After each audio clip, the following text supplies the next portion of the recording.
ஓம் சாந்தி. 24/11/2023 முரளியின் கேள்வி பதில்கள். முதல் கேள்வி: பாபா எந்த மாணவர்களை பார்த்து குஷி அடைகிறார்?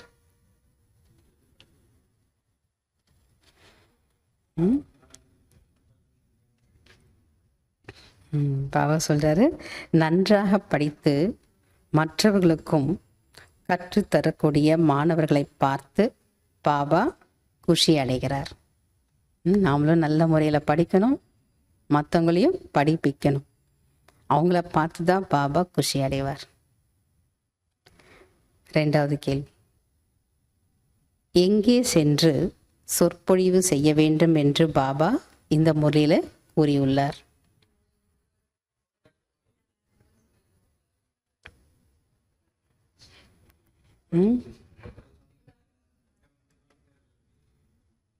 பாபா சொல்றது, எங்கேயாவது கோவிலுக்கு சென்று சொற்பொழிவு செய்ய வேண்டும். ஏன்னா சுற்றி பார்ப்பதற்கு அங்கே நிறைய பேர் வருவாங்க. மயானத்திற்கு செல்ல வேண்டும், சுடுகாட்டுக்கு போங்கன்றார் பாபா. அங்கே மனிதர்களுக்கு வைராகியம் ஏற்பட்டு இருக்கும். பாபா சொல்கிறார், என்னுடைய பக்தர்களுக்கு புரிய வைப்பதால் அவர்கள் உடனே புரிந்து கொள்வார்கள். எனவே சிவபாபாவுடைய கோவிலுக்கு போங்க, லக்ஷ்மி நாராயணனுடைய கோவிலுக்கு சென்று புரிய வைக்க வேண்டும் என்று பாபா கூறுகிறார். மூன்றாவது கேள்வி: பாபா எப்போது வருகிறார்?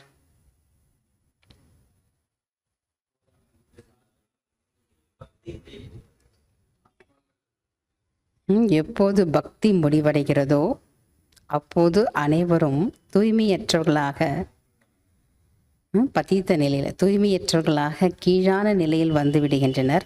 அப்போதுதான் வருகிறேன் என்று பாபா கூறுகிறார். நான்காவது கேள்வி: எந்த விஷயத்தை செய்வதன் மூலம் முன்னேற்றம் ஏற்படும் என்று பாபா கூறுகிறார்?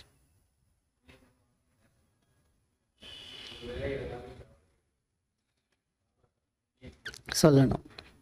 பாபா சொல்றார், எப்போதாவது ஏதாவது தவறு நேர்ந்தால் உண்மையை சொல்ல வேண்டும். உண்மையை பேசுவதன் மூலம்தான் முன்னேற்றம் ஏற்படும். அஞ்சாவது கேள்வி: யார் அறிவாளி ஆவார்கள்? யார் சென்சிபிள் ஆவார்கள்?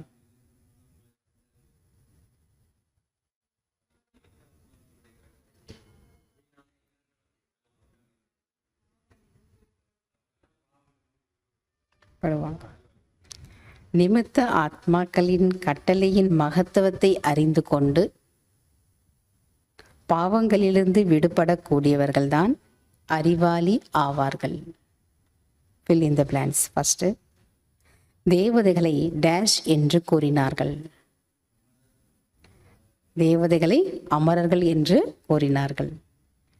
இரண்டாவது, உங்களுக்கு டேஷ் தொடர்பு கிடைத்துள்ளது, அதனால் டேஷ் ஆகுங்கள்.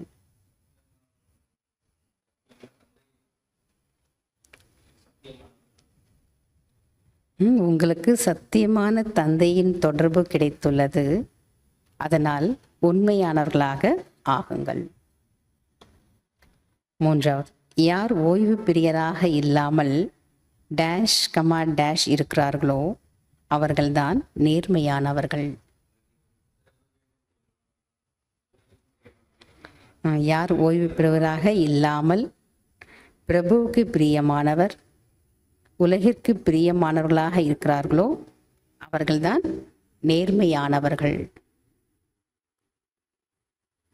நான்காவது, நிமித்தமாக இருக்கின்ற ஆத்மாக்களை பற்றி ஒருபொழுதும் டேஷ் கொண்டு வரக்கூடாது. நிமித்தமாக இருக்கின்ற ஆத்மாக்களை பற்றி ஒருபோதும் வீண் எண்ணங்களை கொண்டு வரக்கூடாது. அஞ்சாவது, எப்போது டேஷ் கிடைத்து விடுகிறதோ அப்பொழுது இந்த டேஷ் மறைந்து விடுகின்றது.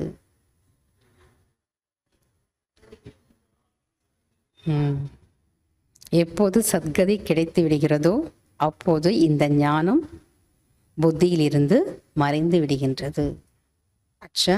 ஓம் சாந்தி. தேங்க்யூ பாபா.